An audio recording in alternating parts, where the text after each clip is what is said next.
بہت دنوں سے اس موضوع پر کوئی بات نہیں آئی تھی کہ میں نے آج جو اخبار اٹھایا تو دیکھا کہ باقاعدہ اعلان کیا گیا کہ ندوۃ العلماء نے آن لائن تعلیم کا آغاز کیا۔ بہت بڑا عظیم الشان کام کیا، بہت جلی خبر شائع کی گئی۔ اتنے زمانے کے بعد ان کو ہوش آیا، جس بات کو میں زمانے سے سالوں سے کہہ رہا ہوں اور اس پر عمل کر رہا ہوں، اور ندوۃ العلماء کے اندر ہی اس کے سلسلے کو سالوں سے میں نے قائم کر رکھا، اس کو سمجھنے میں اتنی دیر لگی، اور ابھی بھی جب سمجھا تو اس سمجھے کا سمجھنے کا اعتبار کہاں۔ میں تمام لوگوں سے کہتا ہوں کہ ندوے سے جو فتاویٰ کی کتاب شائع ہوئی ہے ذرا اس میں دیکھ لیجئے کہ اس میں تصویر کو حرام قرار دیا گیا ہے، چاہے وہ ہاتھ سے بنائی ہوئی ہو، چاہے کیمرے سے لی گئی ہو، چاہے وہ ٹی وی کی اسکرین پر آنے والی ہو، چاہے وہ موبائل کی تصویر ہو، کسی شکل میں ہو اور کسی آلے سے تیار کی جائے تصویر حرام۔ دیوبند کا یہی فتویٰ ہے، ندوے کا یہی فتویٰ ہے، تمام مدارس کا یہی فتویٰ ہے۔ جب یہ فتویٰ ہے جس چیز کو آپ حرام قرار دیتے ہو، اب اسی کے ذریعے سے، اسی حرام کے ذریعے قرآن پڑھاؤ گے، حدیث پڑھاؤ گے، کیسے پڑھاؤ گے، جائز کیسے ہوگا؟ وہ فتویٰ دکھاؤ،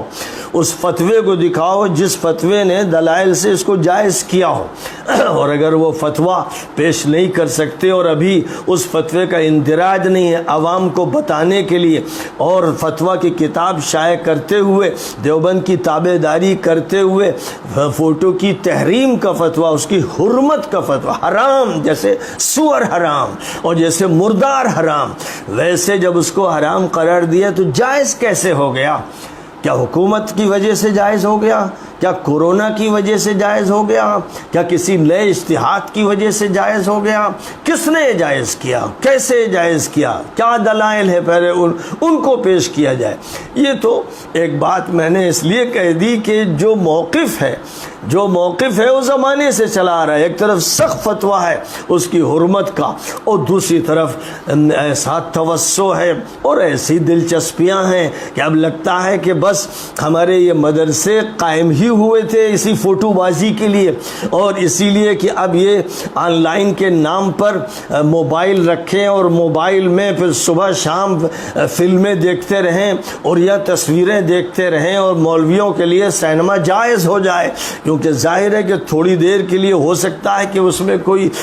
اچھی بات اور تقریر وغیرہ سن لیں، باقی اوقات میں پھر ان کی جو مشغولیتیں ہیں لوگ تو دیکھ نہیں پاتے، لیکن فرشتے بہرحال دیکھ رہے ہیں اور ریکارڈ کر رہے ہیں، اور ان کے فوٹو ان کے پاس محفوظ ہو رہے ہیں۔ جب کل وہ کتاب سامنے آئے گی جو اس کے بارے میں فرمایا لا یغادر صغیرۃ ولا کبیرۃ الا احصاها، تو اس وقت پتہ چلے گا کہ کون سا وہ زاہد اور متقی مولوی تھا یہ جو چھپ چھپ کر گندے فوٹو دیکھتا تھا۔ یہ سب تو اللہ کے حوالے، لیکن میرا یہ کہنا ہے، اب طلباء ندوہ سے یہ کہنا ہے جن کو زبردست شکایتیں ہیں متعدد اساتذہ سے، اور وہ انہوں نے مولانا رابع صاحب کی خدمت میں پیش کی تھی، اور انہوں نے وعدہ کیا تھا کہ وہ ان پر غور فرمائیں گے، لیکن کوئی غور نہیں ہوا۔ پھر انتظار تھا کہ شورا کی میٹنگ میں ان کو پیش کیا جائے گا، تو آج تک وہ میٹنگ منعقد نہیں ہوئی۔ اب میں طلباء سے یہ کہوں گا کہ بڑا اچھا موقع ہے، کیونکہ اب تو جو استاد بھی آئے گا وہ سب کو دکھے گا، اور طلباء کو چاہیے کہ ان کے فوٹو بھی لیں، ان کا درس ریکارڈ کریں، اور اب یہ چیک ہو کہ جو سال بھر میں چند صفحے پڑھاتے تھے اور دوڑاتے تھے اور رٹاتے تھے، اور جن سے طلباء شاکی تھے، کیونکہ ظاہر ہے کہ مدرسوں میں طلباء اپنے انتخاب سے استاد سے نہیں پڑھتے، اپنے شوق سے، بلکہ مسلط کیے جاتے ہیں استاد جو ان کے لیے عذاب ہوتے ہیں، اور جو ان کے سر کی گھٹائی کر کر کے نائی بنتے ہیں، اور جو سیکھتے ہیں طلباء پر مشقیں کرتے ہیں، وہ سیکھتے ہیں، لیکن وہ اپنے کمروں میں جو چاہتے تھے پڑھا دیتے تھے، کوئی دیکھتا نہیں تھا۔ اب وہ آن لائن آئیں گے، اور جب وہ آن لائن آئیں گے تو ساری قوم کے سامنے ہوں گے، اس لیے اب یہ بھی دیکھنا ہے کہ کون حاضری دیتا ہے کون نہیں، کوئی گھنٹہ کون پورا پڑھاتا ہے کون پورا نہیں پڑھاتا ہے، اور اس کے بعد کون سبق پڑھاتا ہے کون نہیں پڑھاتا، کون ادھر ادھر کی باتیں کرتا ہے، کون ہے بڑا بڑا فلسفی جو کبھی ندوے کے بارے میں سمجھاتا ہے اور کبھی کسی اور موضوع کے بارے میں، کبھی اپنے سفروں کی کہانیاں سناتا ہے۔ وہ کون لوگ ہیں جو تماشے کرتے ہیں اور طلبہ کے ساتھ جو خیانت کرتے ہیں؟ تو ان کا پتہ درجوں میں اس طرح نہیں چل پا رہا تھا۔ جب ہنگامے ہوئے تو طلبہ کی شکایتیں سامنے آئیں اور طلبہ نے کہنا شروع کیا کہ فلاں صاحب نے 2 صفحے پڑھائے اور فلاں صاحب نے مہینے گزر گئے اور نصاب کا ربع حصہ نہیں پڑھایا۔ یہ ساری باتیں ظاہر ہے کہ ہم کو وہاں معلوم ہوتی رہتی تھی، اور میں نے کئی مرتبہ ذمہ داروں تک جب شکایتیں منتقل کی تو ادھر سے خاموشی اختیار کی گئی، بات کو ٹال دیا گیا۔ یہ جو عمل اختیار کیا جاتا رہا، یہ جو خیانت طلبہ کے ساتھ ہوتی رہی، آن لائن میں یہ خیانت نہیں چل پائے گی۔ اور میں طلبہ سے کہوں گا کہ ہر سبق کو سننے والے کچھ افراد طے کر دیں جو ہر سبق کو سنیں اور اس کی ایک مختصر سی رپورٹ تیار کریں، جس میں استادوں کی حاضری بھی ہوتی رہے گی اور ان کی تعلیم کا جو کچھ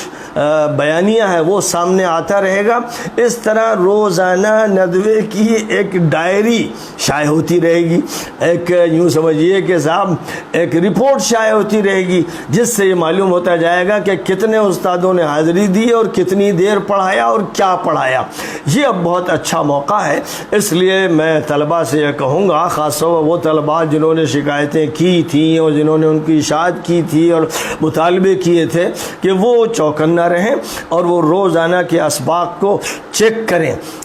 ناظم صاحب کے بھی سبق کا تذکرہ کیا گیا، لیکن صرف محترم صاحب سبق پڑھاتے ہوئے اخبار میں نظر آ رہے ہیں، بہت مبارک، اللہ تعالیٰ اس موقع کو جاری و ساری رکھے۔ لیکن محترم رابع صاحب سے تو درخواست یہی ہے کہ میری طرح ریٹائرڈ ہو جائے۔ مولانا سید الرحمان صاحب تو ماشاءاللہ صبح سے شام تک حاضری دیتے ہیں اور رمضان سے آج تک 5 وقتہ نمازوں میں بھی مسجد کو آباد کرتے رہے، ٹھیک ہے بھائی، لیکن جو صورتحال اخبار کی خبروں کے لیے اور صرف پروپیگنڈے کے لیے دی جاتی ہے، اب وہ کافی نہیں ہوں گی۔ اب ضرورت ہے کہ آن لائن پورا ریکارڈ تیار ہو، روزانہ ایک چھوٹی سی رپورٹ شائع ہوا کرے، جس سے پتہ چلے کہ پڑھائی کیا ہو رہی ہے، کیا نہیں ہو رہی ہے، کتنے طلبہ حاضر ہو رہے ہیں، کہاں سے حاضر ہو رہے ہیں، کس طرح حاضر ہو رہے ہیں۔ اس لیے طلباء سے میں یہ کہوں گا کہ وہ اپنی ذمہ داری کو پورا کرتے ہوئے اور امانت کا خیال رکھتے ہوئے، اور جو مطالبے انہوں نے کر رکھے تھے جو ابھی تک پورے نہیں کیے گئے ہیں اور ابھی تک شورا کی میٹنگ بھی نہیں ہوئی ہے، اس لیے وہ مواد تیار کرتے رہیں، شورا کے لیے بھی تیار کریں، اور پوری ملت شورا ہے، پوری ملت کے لیے حقائق کو پیش کریں تاکہ کوئی دھوکہ نہ ہو، کوئی فریب نہ ہو، اور تعلیم کے اس نام پر اور ملازمتوں کے اس چکر میں قوم کے پیسوں کے ساتھ بدعنوانی نہ ہونے پائے۔ یہ اس وقت میں نے ضروری سمجھا کہ جب یہ خبر دیکھی کہ اس موقع پر چند باتیں ذکر کر دوں، تاکہ جو بھی پڑھانے والے ہیں وہ بھی ذرا ہوش میں رہیں اور ان کو بھی یہ معلوم ہو کہ یہ بند کمرے میں پڑھائی اب نہیں ہو رہی ہے، بلکہ اب یہ پڑھائی سب کی نگاہوں سے گزرے گی، سب کے کانوں میں جائے گی اور اس کو چیک کیا جائے گا، اور اس کے بعد اس کی رپورٹ تیار کی جائے گی، دیکھا جائے گا کہ کیا عمل کیا جا رہا ہے۔ وآخر دعوانا ان الحمد للہ رب العالمین۔